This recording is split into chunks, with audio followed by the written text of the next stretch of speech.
foreigners who reside among you will rise above you higher and higher, but you will sink lower and lower. They will lend to you, but you will not lend to them. They will be the head, you will be the tail. All these curses will come on you. They will pursue you and overtake you until you are destroyed. Because you did not obey the Lord your God and observe the commandments and decrees he gave you, they will be a sign and a wonder to you and your descendants forever. I said we also need to keep in mind that foreigners invading and taking over a country is described as a curse for a nation disobeying God. Christian love is not just tolerating people no matter what, it's protecting those in your community who rely on you when other people come to make their lives hard, or worse, injure or kill them. Like I was saying before, it's not loving to pass on judgment. Like if someone kills or like does any number of illegal things, like it is not loving to not invoke any kind of justice or impede justice on them.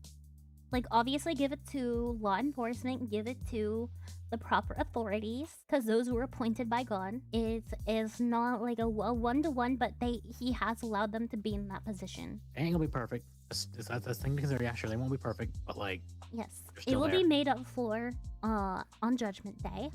No matter the verdict, whether you like it or not, it will be rectified and done perfectly during Judgment Day. But someone mentioned in her original post, she quoted a passage, and they said the original term in more accurate translation is not foreigner, but a sojourner, someone who is temporarily passing through but not permanently residing. This passage was not about immigrants, but visitors. Well, that's something to consider too, honestly, yeah. Yeah, so when a stranger or visitor visits you in your land, you shall not do him wrong. You shall treat the stranger who visits you with the native among you, as the native among you. And you shall love him as yourself, for you are strangers in the land of Egypt. I am the Lord your God. They got humbled on their own quote.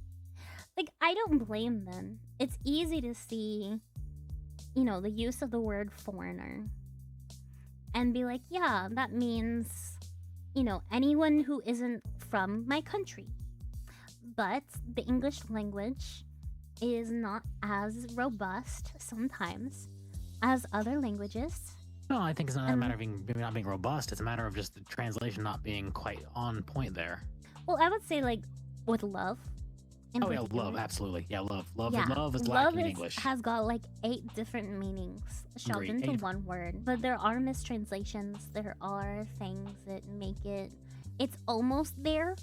It's almost there. You can get the basic meaning, but it doesn't really entail exactly what the passage meant. Christianity, time and time again, has been like, oh, be a good host. Be a good host. The Lord is the King of hosts, Lord of hosts.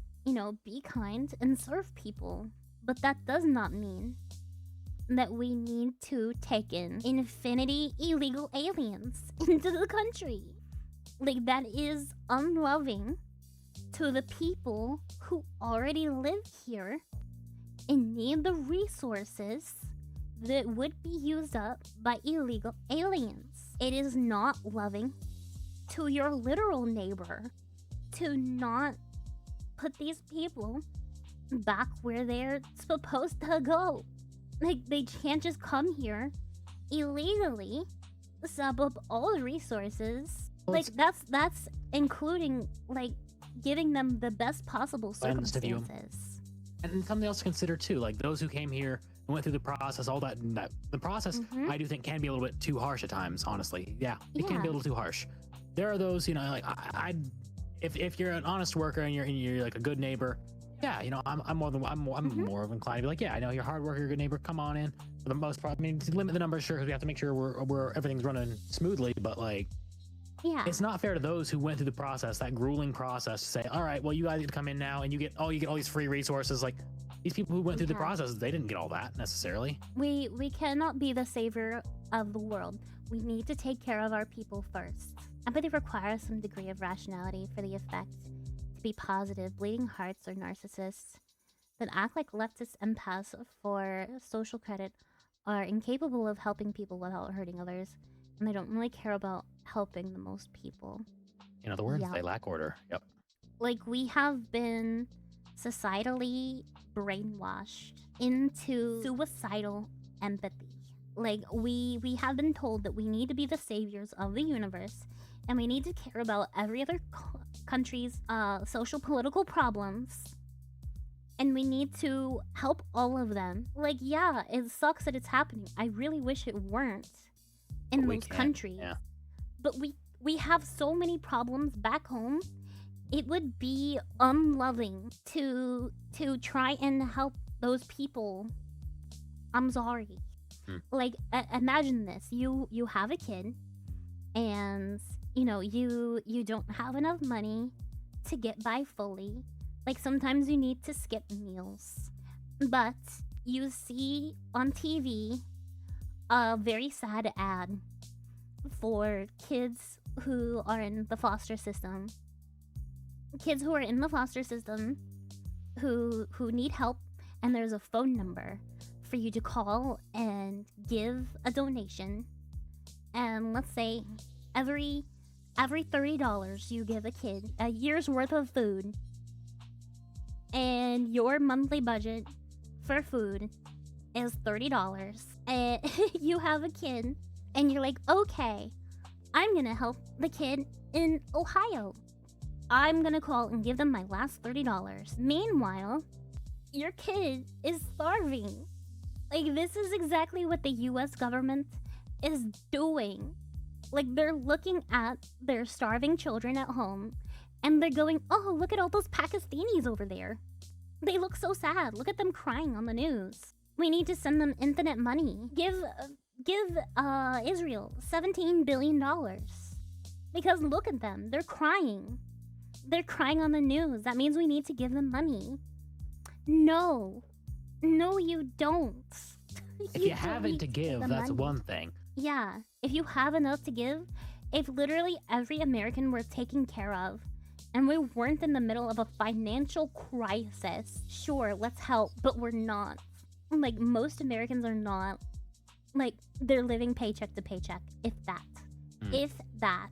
So we cannot be taking in all these people from Mexico, all these people from wherever.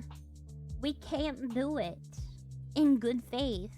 Like, yes, sometimes those situations are heartbreaking. No, it does not seem like it would be much for them to just stay here. But you have to think, if they find work here, that is work that could have been had by an American. You have to think, all of the resources that they take and send back home to their family is not going back into the US economy.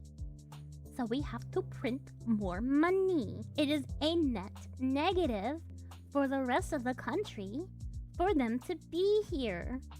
And kicking them out is not heartless. It is helping the people here. Proverbs 17:15. He who justifies the wicked and he who condemns the innocent are both alike in abomination to the Lord. It doesn't directly link them as equivalent, however, but it says they are equally detestable. We have rules. Rules are you have to go through this process to get in. Yeah. That's how it works.